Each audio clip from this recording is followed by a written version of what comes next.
ലഹരിമുക്ത കായംകുളം പരിപാടിയുടെ ഭാഗമായി മെയ് 10 സംഘടിപ്പിച്ച റേഡിയോ ക്ലബ്ബ് സജീവം ആന്റി ഡ്രഗ് ചിത്രരചനാ മത്സരത്തിന്റെ വിജയികൾക്കുള്ള സമ്മാനദാനവും സർട്ടിഫിക്കറ്റ് വിതരണവും സംഘടിപ്പിച്ചു. പുലിയൂർ മാർ ഇവാനിയോസ് ലോ കോളേജിലെ principal doctor Girish K Pillai ഉദ്ഘാടനം നിർവഹിച്ചു. കായംകുളം പോലീസും ചേതന FM 90.8 കായംകുളം നഗരത്തിലെ എല്ലാ റെസിഡൻസ് അസോസിയേഷനും ചേർന്ന് ലഹരിമുക്ത കായംകുളം പരിപാടിയുടെ ഭാഗമായി മെയ് 10 സംഘടിപ്പിച്ച റേഡിയോ ക്ലബ്ബ് സജീവം ആന്റി ഡ്രഗ് ചിത്രരചനാ മത്സരത്തിന്റെ വിജയികൾക്കുള്ള സമ്മാനദാനവും പങ്കെടുത്ത കുട്ടികൾക്കുള്ള സർട്ടിഫിക്കറ്റ് വിതരണവും ചേതനയിൽ സംഘടിപ്പിച്ചു.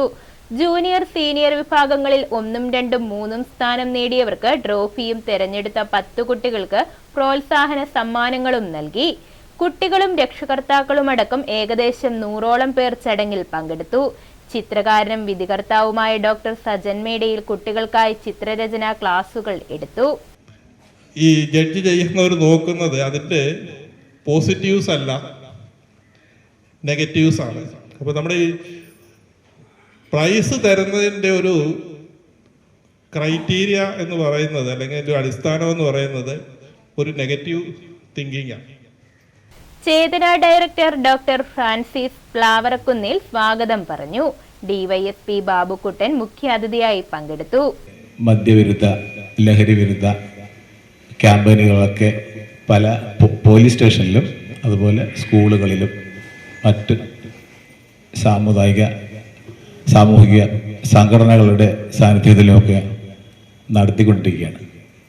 അപ്പോൾ അങ്ങനെ നടത്തുന്നതിൻ്റെ ഭാഗമായിട്ടാണ് ഇപ്പോൾ വിദ്യാർത്ഥികളുടെ ഈ ചിത്രരചന മത്സരങ്ങൾ നടത്തിയിട്ടുള്ളതെന്നാണ് എൻ്റെ ഒരു അറിവ്. ശരിയാണ്. ട്രാഫിക് സബ് ഇൻസ്പെക്ടർ നാസർ ചടങ്ങിന് അധ്യക്ഷത വഹിച്ചു. ചടങ്ങിന്റെ ഉദ്ഘാടനം പുലിയൂർ മാർ ഇവാനിയോസ് ലോ കോളേജിലെ പ്രിൻസിപ്പൽ ഡോക്ടർ ഗിരീഷ് കെ പിള്ളയി നിർവഹിച്ചു. Patturumal wedding collections Chethana FM പ്രമോഷന് നടത്തിയ കോൺടെസ്റ്റിന്റെ സമ്മാനം radio MD Latheef sub inspector നാസറിന് നൽകി. Assistant SI Binu Korva, assistant secretary MK Majeed, Gandhibhavan coordinator Shameer, സൈക്കോളജിസ്റ്റും കൗൺസിലറുമായ Sunitha CS, Chethana FM 90.8 programme coordinator Mumtaz തുടങ്ങിയവർ പങ്കെടുത്തു. കുട്ടികൾ വരച്ച 100ഓളം ചിത്രങ്ങൾ പ്രദർശിപ്പിച്ചു. News bureau, Kayamkulam.